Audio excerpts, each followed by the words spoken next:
Salut, moi c'est Guillaume. Aujourd'hui on va parler de la jalousie. C'est un thème que j'ai déjà abordé sur ma chaîne, mais là je vais le faire de façon différente, sous l'angle de la story time. En effet, ça fait déjà plus de 3 ans que je vous donne des conseils sur l'amour, et là j'ai envie de passer à quelque chose de beaucoup plus pratique. Je vais vous parler de mon vécu. Comme ça va vous aider, et vous allez voir les erreurs qu'il ne faut pas faire, parce qu'en amour, avant de comprendre les relations de femmes, j'ai fait beaucoup d'erreurs.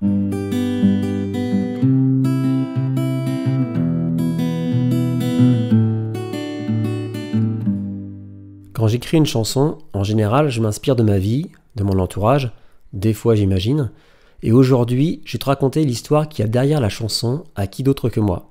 C'est une chanson que j'ai publiée lundi sur ma chaîne, que tu as sûrement écoutée. Si tu ne l'as pas encore fait, voici un petit extrait pour te donner envie de l'écouter. À qui d'autre que moi, tu t'es dévoilé, et qui d'autre que moi a pu te regarder. Je ne sais que dire de tes étranges désirs. Pour moi, l'écriture d'une chanson, ça m'aide à me sentir bien.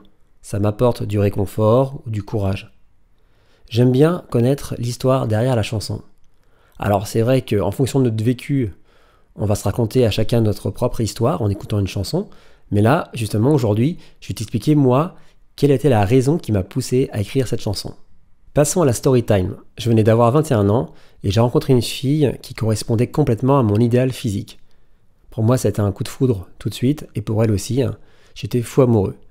Ce qui m'avait attiré chez elle, c'est qu'elle était sexy, pétillante, souriante, mais ce qui m'a gêné une fois qu'on était ensemble, c'est qu'elle a continué d'être comme ça. Ce qui est normal. Moi, ça me dérangeait parce que du coup, ça attirait beaucoup le regard des autres mecs. Et j'avais peur de la perdre. En plus, à chaque fois qu'on se voyait 1 à 2 fois par semaine, elle me disait « Ah, cette semaine, je me suis fait draguer par des mecs ». Elle me disait ça en rigolant, mais moi, ça m'énervait. Clairement, j'étais jaloux. C'était ma première grande histoire d'amour et ma jalousie me semblait naturelle, légitime. Je voulais qu'elle ne plaise qu'à moi et pas aux autres. C'est pour ça qu'à chaque fois qu'on sortait, je lui disais « Bah non, t'habilles pas trop sexy, ne souris pas trop, sois un peu neutre, pour pas qu'on te remarque. » Et elle, bah, ça la dérangeait que je lui donne des ordres. Ma jalousie générait souvent des tensions dans notre couple, jusqu'au fameux soir qui m'a inspiré cette chanson. C'était la soirée de mon école d'ingénieur, au chalet de la Porte Jaune, à Paris. Ça se passait au mois de juin, ça faisait déjà 4 mois que j'étais avec ma copine, et là il y avait tous mes amis qui étaient présents. On faisait la fête, on s'amusait, on dansait le rock. Je venais de danser donc une danse avec ma copine. Je vais chercher 2 verres pour nous, et là je reviens, je la vois danser avec un mec. En plus avec un mec que je ne connaissais pas. Et en plus le mec c'était un beau gosse. Donc déjà 3 raisons qui m'énervaient. Et donc je la regarde danser. Et là je vois le mec qui commence à faire des techniques de drague, des techniques de passe en rock, nous on les connaît les mecs, qui permettent de draguer une fille. Donc moi je vois clairement qu'il la draguait. Et elle, je la voyais, elle rigolait, souriait, enfin elle s'amusait quoi. J'étais furax. Donc là ce que j'ai fait c'est... je suis intervenu. Je les ai séparés en pleine danse. Et là, je l'ai pris par la main. Je lui ai dit, écoute, maintenant c'est fini, on rentre à la maison. Elle n'a pas compris ce qui se passait. J'étais vraiment énervé. Je lui ai dit, écoute, maintenant tu me suis. Dans la voiture, j'ai expliqué le problème. Je lui ai dit que j'appréciais pas le fait qu'elle danse avec d'autres mecs. Que ça se faisait pas. Que c'était de l'irrespect.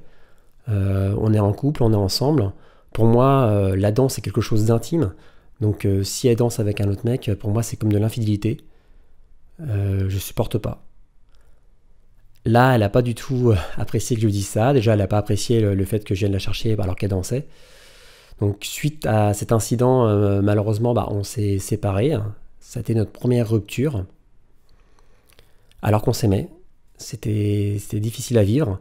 Mais en tout cas, moi, ça m'a pris conscience d'une chose, que finalement, c'est pas bien d'être jaloux. En gros, en fait, après recul, j'ai compris que j'étais jaloux parce que j'avais pas confiance en moi. Je rejetais ça sur elle, je lui faisais pas assez confiance. Ce qui est un tort, car en amour, la principale qualité, c'est d'avoir confiance en l'autre. Si j'avais eu confiance en moi, j'aurais pas essayé de la changer. Je me serais dit, je suis un mec bien, il n'y a aucune raison qu'elle aille voir ailleurs. On s'aime, tout va bien. Et puis une autre erreur que j'ai fait, c'est que j'ai pas pris le temps de bien la connaître, de bien m'intéresser à elle, à ce qu'elle pensait, ses valeurs, ses pensées. Et si j'avais su tout ça, ça m'aurait rassuré. J'aurais su qu'elle n'était pas capable de me tromper. Moralité, pour ne pas être jaloux, il faut avoir confiance en soi il faut apprendre à bien connaître son partenaire. J'espère que mes conseils vont t'aider et que tu ne feras pas la même erreur que moi, car aimer, ce n'est pas être jaloux. Je te donne rendez-vous lundi prochain pour une nouvelle chanson, et dis-moi dans les commentaires si toi ça t'est déjà arrivé d'être jaloux.